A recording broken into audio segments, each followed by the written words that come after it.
ममबाथि सावनाय बा candle lighting हाबाफारि लानो गोनां जादों।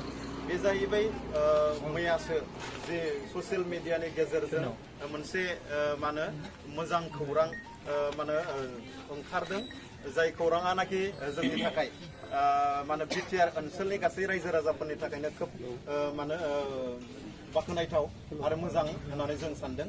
दा ओंखायनो बे हाबाफारिखौ जोङो बरायालासिनो थानो हानाय नङा। दा ओंखायनो बेखौ जोङो बरायनो थाखायनो जों दिनैहाय बे माने केन्डेल लाइटिं हाबाफारिखौ लानो गोनां जादों।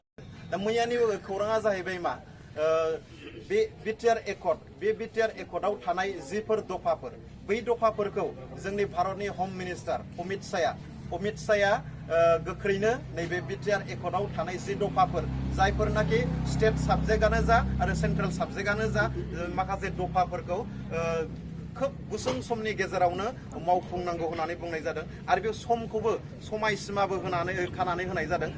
30 साननि गेजेरावनो माखासे दफाफोरखौ मावफुंनांगौ होननानै माने बुंनाय जादों। दा ओंखायनो बे बाथ्राया जोंनि थाखाय खोब माने बाख्नायथाव। आरो जों बेखौनो लुगैखादों। दिनैसिमबो बिटिआर एकर्ड जानाया गोबाव सम जालांबाय, नाथाय माने इमप्लिमेन्टेसना जायाखै। दा बेखौ जोङो मानो जायाखै, गेजेराव माखासे जोंनाव बै जि माने मोनसे गिख्रंथाव बेराम फैबाय, कर'ना भाइरास, बेनि थाखाय बे माने इमप्लिमेन्टेसना बेयो एसे एलेहुवा जादों। बेखौ जों मोनसे एरायबावा गलखौ बोरायबाय थाबावो।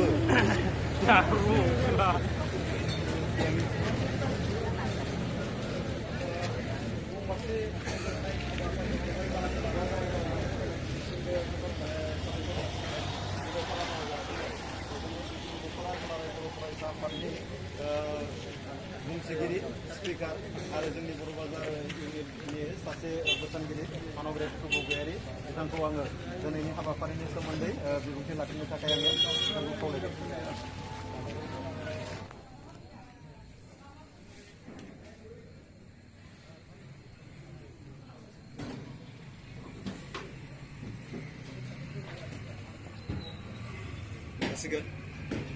साबायखर थाबाय।